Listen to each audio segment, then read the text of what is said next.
ગામે સિંહના આટા ફેરા, લોકોમાં ફફડાટ।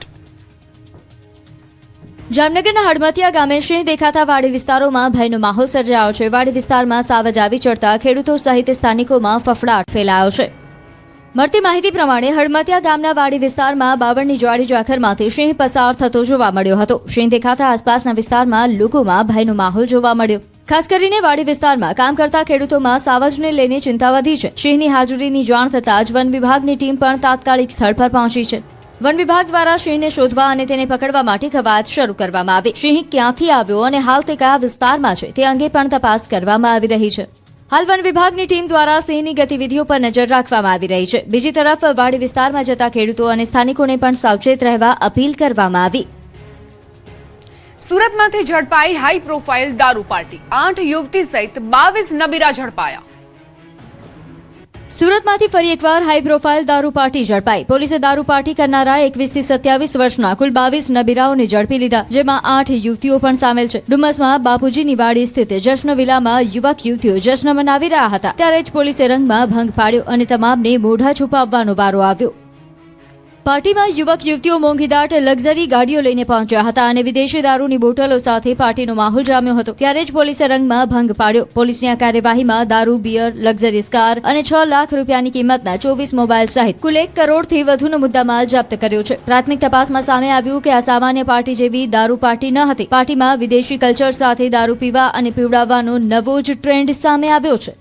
પાર્ટીમાં વિદેશી ક્લબની જેમ લૂડો, સાપસીડી અને પત્તા જેવી ગેમ રમી કોણે કેટલો દારૂ પીવાનો તે નક્કી થતું હતું। દરેક ગેમમાં ટાસ્ક અને રૂલ્સ અલગ અલગ હતા। ગેમ દ્વારા મહેફિલમાં હાજર યુવક યુવતીઓને અલગ અલગ નિયમો હેઠળ દારૂના ઘૂંટડા પીવડાવવાનું આયોજન કરાયું હતું। પકડાયેલા મુદ્દામાલમાંથી એક બ્લેકઆઉટ નામનું ડ્રિંકિંગ બોર્ડ મળ્યું છે, જેમાં વિવિધ ટાસ્ક લખેલા જોવા મળ્યા। પાસા ફેંકીને આગળ વધતા, take a shot, spin for 5 seconds, finish your drink, એકલા છોકરા દારૂ પીશે અને એકલી છોકરીઓ દારૂ પીશે જેવા ટાસ્ક જોવા મળ્યા। પોલીસની તપાસ દરમિયાન કેટલીક બોટલો સળગાવેલી હાલતમાં પણ મળી આવતા સમગ્ર મામલો વધુ ચર્ચામાં આવ્યો છે। પાર્ટી પૂરી થયા બાદ પુરાવા નષ્ટ કરવાનો પ્રયાસ થયો હતો કે કેમ તે દિશામાં પણ તપાસ ચાલુ છે। રાજ્યમાં ફરી ઉડ્યા દારૂબંધીના લીરે લીરા, 2 જગ્યાએથી ઝડપાયો લાખોનો દારૂ। ગુજરાતમાં દારૂબંધી વચ્ચે દારૂની હેરાફેરીના 2 અલગ અલગ કિસ્સા સામે આવ્યા છે। અમદાવાદના સાબરમતી વિસ્તારમાં પોલીસે દારૂનું ગોડાઉન ઝડપી પાડ્યું છે, જ્યારે રાજકોટના ગોંડલમાં દારૂ ભરેલી ટ્રક સાથે 2 શખ્સોને ઝડપી લેવામાં આવ્યા છે। સૌથી પહેલા વાત અમદાવાદની।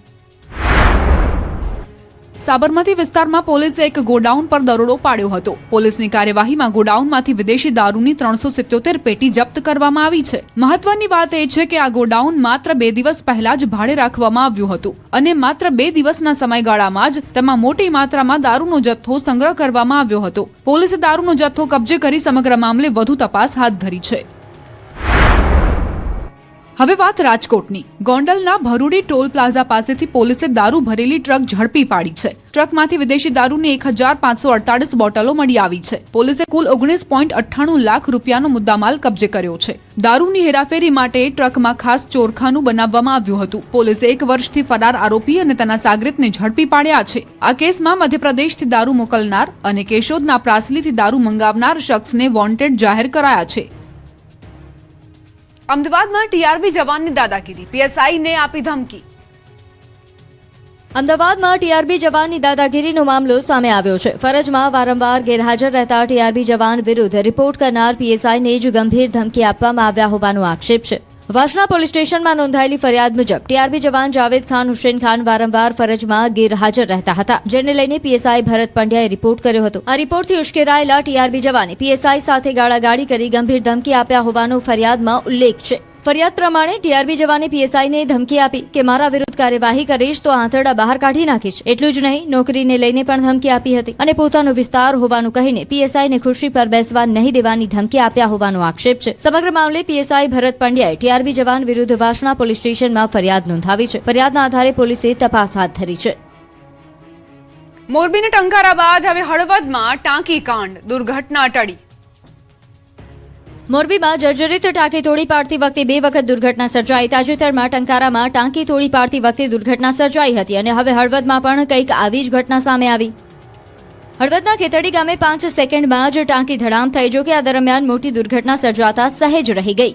ટાંકી નજીકમાં આવેલી નવી પાણીની ટાંકી સાથે અથડાઈ હતી. જોકે સદનસીબે આ સમગ્ર ઘટનામાં કોઈ જાનહાનિ કે મોટી દુર્ઘટના સર્જાઈ ન હતી, જેના કારણે તંત્ર અને સ્થાનિકોએ રાહતનો શ્વાસ લીધો.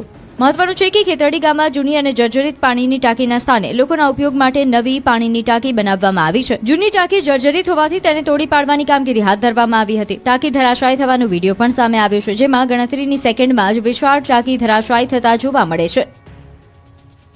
આ પહેલા મોરબીના ટંકારાના હીરાપર ગામે જર્જરિત ટાંકીને પાડવાની કામગીરી દરમિયાન અકસ્માત સર્જાયો હતો. ટાંકી નિર્ધારિત દિશાના બદલે વિરુદ્ધ દિશામાં પડતા આસપાસની મિલકતોને નુકસાન પહોંચ્યું હતું. વડોદરા બાદ હવે રાજકોટમાં ડ્રાઇવિંગ લાયસન્સ માટે અગ્નિ પરીક્ષા. મોટાભાગના લોકો ફેલ. રાજકોટ આરટીઓમાં ડ્રાઇવિંગ લાયસન્સ મેળવવા માટે શરૂ કરાયેલી એઆઈ આધારિત ડ્રાઇવિંગ ટેસ્ટ હવે અરજદારો માટે મુશ્કેલીનું કારણ બની છે. 16 જુલાઈથી ઓટોમેટેડ ડ્રાઇવિંગ ટેસ્ટ ટ્રેક શરૂ થયા બાદ મોટી સંખ્યામાં અરજદારો ટેસ્ટમાં ફેલ થઈ રહ્યા છે. ખાસ કરીને 4 વ્હીલરના અરજદારો માટે આ ટેસ્ટ મોટો પડકાર બની રહ્યો છે. છેલ્લા 21 દિવસના આંકડા પ્રમાણે 1090 ઉમેદવારોએ પરીક્ષા આપી, જેમાંથી 938 ઉમેદવારો નાપાસ થયા છે. એટલે કે 85%થી વધુ લોકો ડ્રાઇવિંગ ટેસ્ટ પાસ ન કરી શક્યા. 2 વ્હીલરની વાત કરીએ તો 2393 ઉમેદવારોએ પરીક્ષા આપી, જેમાંથી 670 ઉમેદવારો નાપાસ થયા. એટલે કે 27%થી વધુ અરજદારો નાપાસ થયા છે. એઆઈ સિસ્ટમ ડ્રાઇવિંગ દરમિયાન થતી નાની નાની ભૂલો પણ પકડી લે છે. 4 વ્હીલરમાં સમાંતર પાર્કિંગ અને સિગ્નલ જમ્પિંગના કારણે સૌથી વધુ અરજદારો ફેલ થઈ રહ્યા છે, જ્યારે 2 વ્હીલરમાં ટ્રેકના અંતિમ વળાંક પાસે સંતુલન ગુમાવવું કે જમીન પર પગ મૂકવો નાપાસ થવાનું મુખ્ય કારણ છે. અરજદારો માટે મુશ્કેલી એટલા માટે પણ વધી છે કે ટેસ્ટમાં ફેલ થયા બાદ ફરી પરીક્ષા આપવા માટે 2 મહિના સુધી રાહ જોવી પડે છે. એટલું જ નહીં, રીટેસ્ટ માટે 300 રૂપિયાની ફી પણ ચૂકવવી પડે છે. સુરતના કામરેજમાંથી ઝડપાયું લાખો રૂપિયાનું નકલી ઘી, અસલીના નામે લોકોને પધરાવતા. સુરતના કામરેજમાં અસલી ઘીના નામે નકલીનો ખેલ ઝડપાયો. કામરેજના ધોરણ પારડી ખાતે આવેલા હિન્દવા ઇન્ડસ્ટ્રીયલ એસ્ટેટના ગોડાઉનમાં સુરત જિલ્લા એલસીબી અને ફૂડ વિભાગે સંયુક્ત દરોડો પાડ્યો હતો. દરોડા દરમિયાન ગોડાઉનમાંથી મોટી માત્રામાં શંકાસ્પદ ઘીનો જથ્થો મળી આવ્યો છે. તપાસ ટીમે અહીંથી લીટરના જારમાં પેકિંગ કરેલું કુલ 5157 લીટર શંકાસ્પદ ઘી જપ્ત કર્યું છે. જપ્ત કરાયેલા ઘીના જથ્થાની કિંમત 26 લાખ રૂપિયાથી વધુ આંકવામાં આવી છે. મહત્વનું છે કે માત્ર શંકાસ્પદ ઘી જ નહીં, પરંતુ ગોડાઉનમાંથી 285 કિલો સોયાબીન ઓઇલનો જથ્થો પણ મળી આવ્યો હતો. જેથી આ જથ્થાનો ઉપયોગ ઘીમાં કરવામાં આવતો હતો કે કેમ તે દિશામાં પણ તપાસ હાથ ધરવામાં આવી રહી છે. હાલ તો એલસીબી અને ફૂડ વિભાગે સમગ્ર જથ્થો જપ્ત કરી લીધો છે. ઘી ખરેખર ભેળસેળયુક્ત છે કે કેમ અને આ જથ્થો ક્યાં સપ્લાય કરવાનો હતો તે અંગે વધુ તપાસ શરૂ કરાઈ છે. સુરતમાં અસલી ઘીના નામે નકલી કે ભેળસેળયુક્ત ઘી વેચાતું હોવાની આશંકા વચ્ચે હવે ભેળસેડિયાઓમાં ફફડાટ ફેલાયો છે. રાજ્યમાં ભેળસેડિયા સામે કડક કાર્યવાહી. આરોગ્ય મંત્રી પ્રફુલ પાનસેરિયાનું કડક વલણ. સુરત અને ડીસામાં ખોરાક ઔષધ વિભાગના દરોડા. ₹35 લાખથી વધુનો શંકાસ્પદ ઘી અને ભેળસેળયુક્ત તેલનો જથ્થો જપ્ત કરાયો. કામરેજના ધોરણ પારડીમાં નકલી ઘી બનાવતી ફેક્ટરી ઝડપાઈ. કેવલ ફૂડ પ્રોડક્ટ નામની ફેક્ટરી પર દરોડા. લાયસન્સ વિના બહારથી તાળું મારી અંદર ઘીનું ઉત્પાદન પેકિંગ થતું હોવાનો ખુલાસો. શ્રી અનમોલ રતન કાઉ ઘીના 5157 લીટર જથ્થો સીઝ કરાયો. જપ્ત ઘીની કિંમત ₹26.12 લાખ છે. 1485 કિલોગ્રામ પામોલિન તેલ અને 285 કિલોગ્રામ સોયાબીન તેલ જપ્ત કરાયું છે. ભેળસેળ માટે વપરાતા તેલની કિંમત ₹3.63 લાખ છે.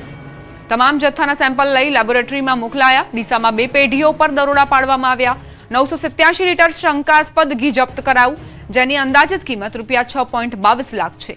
Food safety and standard act 2006 હેઠળ કાર્યવાહી કરાઈ છે. ભેળસેડિયાઓ સામેની ઝુંબેશ વધુ કડક બનાવવાની મંત્રીની ચેતવણી.